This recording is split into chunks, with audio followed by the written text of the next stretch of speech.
No início do século XV, o mundo era um mosaico de culturas isoladas por vastos oceanos. A maior parte dos povos estava isolada, ou vivia restrita a interações que podiam ser feitas exclusivamente por terra. Durante as expansões marítimas europeias, os mares, que durante séculos foram barreiras, se transformaram em pontes, que redesenharam o mapa da humanidade. Os continentes passaram a interagir de forma contínua, dando início a uma rede global de trocas, não só de comércio, mas de cultura, religião e conhecimento. E isso foi o primeiro passo para o mundo globalizado em que vivemos. Mas quando foi realmente que os seres humanos começaram a se arriscar em mar aberto? Pesquisas recentes revelam que talvez os humanos tenham feito isso muito antes do que imaginávamos e que os nossos ancestrais estavam muito mais interligados do que acreditamos. A ideia surge, inicialmente, no meio do debate interminável sobre quando os humanos realmente chegaram às Américas. Tradicionalmente, temos a cultura Clovis chegando na América do Norte através do Estreito de Bering, há cerca de 13 mil anos. Acredita-se que foram os primeiros humanos a entrarem no continente, mas isso tem sido confrontado por descobertas como Monte Verde, cavernas Bluefish, pegadas de White Sands, dentre outras. Indícios que empurram a ocupação humana nas Américas alguns milênios para trás. O mais intrigante e controverso é o sítio Cerruti Mastodonte, nos Estados Unidos, que apresenta evidências de atividade humana datadas de incríveis 130 mil anos atrás. Essas descobertas não são apenas um número em uma linha do tempo, elas reescrevem a história, sugerindo um povoamento muito mais antigo e, quem sabe, por rotas diferentes. E é aqui que a trama se adensa. Uma particularidade que chama uma atenção especial. Existe um traço genético peculiar, carinhosamente chamado de sinal Y, ou população Y, em referência ao termo tupi chamado Ipicuera, que significa ancestral.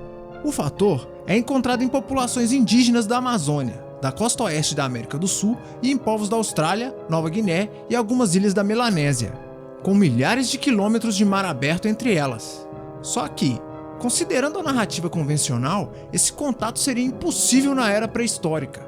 Ainda assim, lá está, marcado no DNA, algo tão bizarro que deixa arqueólogos e geneticistas se questionando.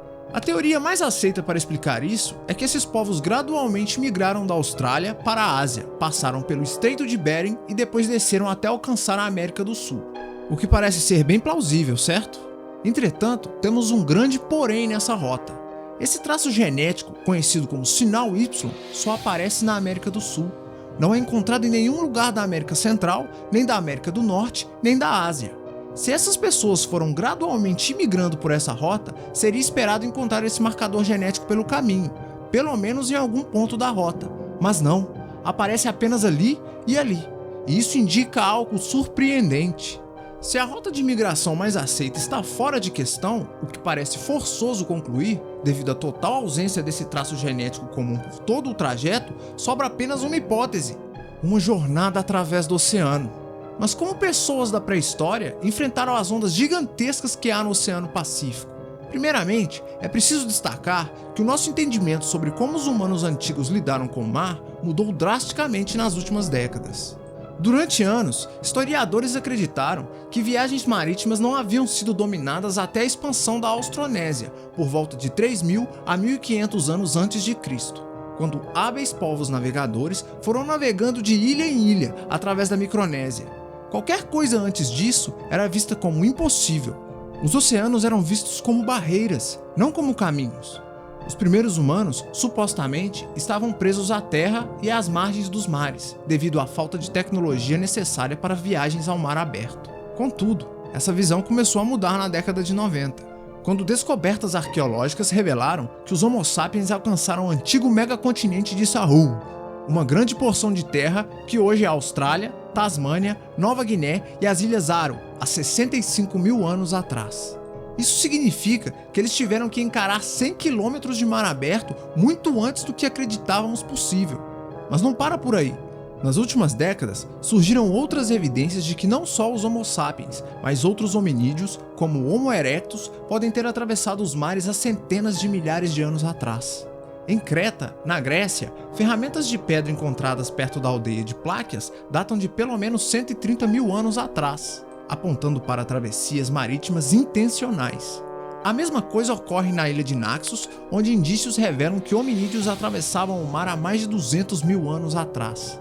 Pesquisas recentes mostraram que neandertais podem ter atravessado várias ilhas por volta de 100 mil anos atrás, algo que antes parecia ser impensável. Em Luzar, nas Filipinas, inacessíveis se não pelo mar, foram encontrados restos mortais de animais abatidos e ferramentas de pedra que remontam a 700 mil anos atrás. Em Flores, na Indonésia, ferramentas ligadas ao Homo erectus datam de 800 mil anos atrás, num ponto que indiscutivelmente requer navegação em águas profundas. Esses achados não reconfiguram apenas nossas noções de expansões marítimas, eles destroem a ideia de que os oceanos foram barreiras para os humanos antigos, revirando tudo o que nós pensávamos sobre migração humana, inteligência e conexões entre os nossos ancestrais. Se os humanos, ou até mesmo nossos primos hominídeos, estavam se lançando em empreitadas marítimas há centenas de milhares de anos atrás, existem muitas informações que precisam ser revistas. Significa que as populações antigas tinham muito mais mobilidade, eram muito mais conectadas e cognitivamente avançadas do que acreditamos. Destrói a ideia de que os primeiros humanos viviam isolados uns dos outros, pelos oceanos e grandes distâncias. Ao contrário, os oceanos e as cadeias de ilhas funcionaram como trampolins para movimentos migratórios globais, muito antes da história documentada. Abre a janela para um contato antecipado entre culturas distantes, difusão de ideias, tecnologias e mitos, num ponto muito anterior ao que era previamente acreditado. Com isso em mente, uma travessia pré-histórica pelo Pacífico começa a soar mais plausível, quando levamos em conta que a habilidade de atravessar oceanos não é exclusiva dos humanos modernos, que na verdade pode ser uma habilidade mais antiga que o próprio Homo sapiens. Uma possibilidade bem intrigante da especulação do nosso passado. Ainda assim, essa travessia em particular, da Austrália para a América do Sul, é impressionantemente longa. São absurdos 9.000 quilômetros de mar aberto.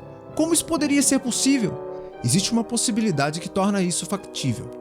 Temos registros históricos sobre os polinésios realizando tal feito no primeiro milênio depois de Cristo, através de paragens em ilhas, e reabastecendo de ilha em ilha. Eles são, tradicionalmente, os primeiros a fazer esse tipo de coisa e notavelmente alcançaram a Ilha de Páscoa. Então esse traço genético pode ser dos polinésios? Eles realizaram a parte final da sua jornada na América do Sul? É certo que não. Não se encaixa com o que esperamos encontrar dos polinésios, que chegaram por volta do ano 1000 depois de Cristo. Os polinésios carregam a ancestralidade dos povos do leste asiático e dos melanésios, enquanto o traço genético Y é puramente dos melanésios australianos, sem nenhum traço de DNA do leste asiático. Isso significa que ele veio de uma migração muito anterior, mais antiga até mesmo que a expansão polinésia, com pelo menos 10 mil anos atrás. Se fosse polinésio, haveria outros marcadores polinésios no genoma, e eles não estão lá. As evidências apontam para um contato bem mais antigo, muito além da expansão polinésia. Contudo, a antiguidade desse traço Y não está em debate pela comunidade científica. Acredito que seja consenso que o traço é muito mais antigo do que os polinésios. O debate, na verdade, recai sobre a rota de imigração, onde a maioria considera a hipótese do Estreito de Bering, porque ainda que seja bizarro que o sinal Y não apareça em lugar nenhum da rota, eles ainda acham mais plausível do que considerar que haviam povos pré-históricos realizando travessias em mar aberto no Oceano Pacífico. Vamos nos ater por um segundo. Essa viagem poderia mesmo ter sido feita? Algo interessante de se destacar é que os níveis do mar na Era do Gelo eram 120 metros mais baixos do que são hoje. Isso significa que alguns vulcões que existiam no Oceano Pacífico, que agora estão submersos, poderiam, à época, ser, na verdade, ilhas. Em outras palavras, haveria mais lugares para fazer as paragens nesse trajeto de ilha em ilha.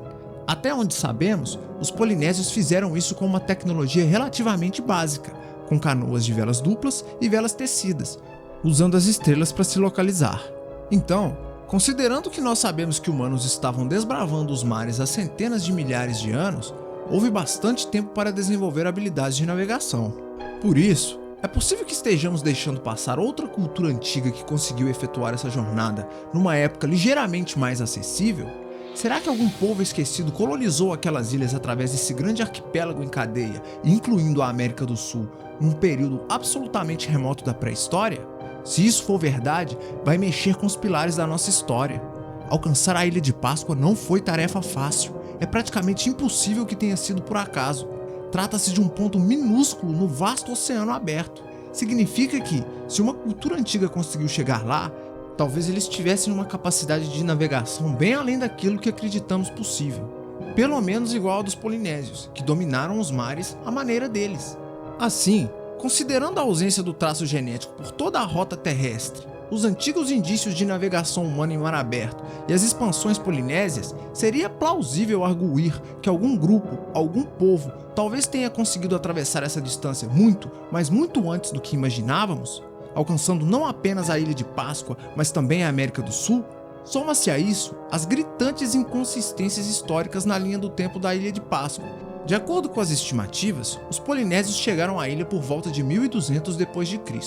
Mas logo em 1690, poucos séculos depois, a sociedade deles colapsou, deixando tempo suficiente para a ascensão e queda de uma sociedade complexa. Mesmo assim, vemos uma notável arquitetura megalítica em toda a ilha. Teoricamente, a população era bem pequena, alguns milhares de indivíduos. Então, de onde tiraram tempo, habilidade e motivação para construir tudo isso em apenas algumas centenas de anos? Mais intrigante ainda é o design. As primeiras construções exibem megálitos perfeitamente encaixados, um trabalho em pedra fora do comum que ostenta precisão e similaridade com misteriosas arquiteturas de, adivinhem só, América do Sul. Olha isso! É um estilo muito específico para ser só uma coincidência. Como esses povos tão distantes uns dos outros desenvolveram exatamente a mesma coisa? Isso não faz sentido. Vale ressaltar que essas são as ruínas antigas da Ilha de Páscoa. As mais recentes são bem mais grosseiras e primitivas. Como pode fazer sentido que os polinésios chegaram ali, imediatamente desenvolveram construções megalíticas e depois esqueceram? Tudo em apenas 500 anos. Não faz sentido. E por que as mais antigas, que são as mais impressionantes, se alinham perfeitamente com as encontradas na América do Sul? É possível que quem quer que sejam os responsáveis por esse traço genético Y sejam os responsáveis pelas avançadas construções megalíticas que vemos na Ilha de Páscoa e na América do Sul? Houve uma cultura megalítica navegadora que foi perdida no tempo? Seja lá o que você estiver pensando, esse é realmente um mistério fascinante. Mas o que é ainda mais inquietante é que esse estilo altamente sofisticado de arquitetura não aparece somente na Ilha de Páscoa e na América do Sul, aparece também no Egito. Como um estilo arquitetônico tão único pode ter se desenvolvido de maneira independente em lugares separados por oceanos? Aqui e agora entramos no terreno da especulação, mas convenhamos, especular é divertido.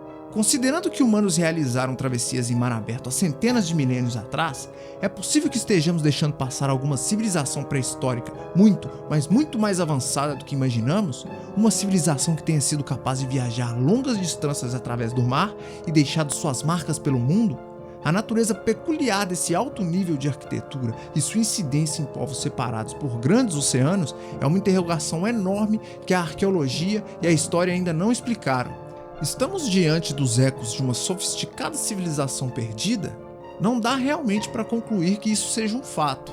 Mas todas essas questões, o traço genético Y, a similaridade dessas construções na América do Sul e na Ilha de Páscoa, o estilo arquitetônico peculiar, é algo que mexe com a nossa cabeça. Espero que no futuro alguém encontre as peças que completem esse quebra-cabeça. E aí, comenta aí, o que vocês acharam? Valeu!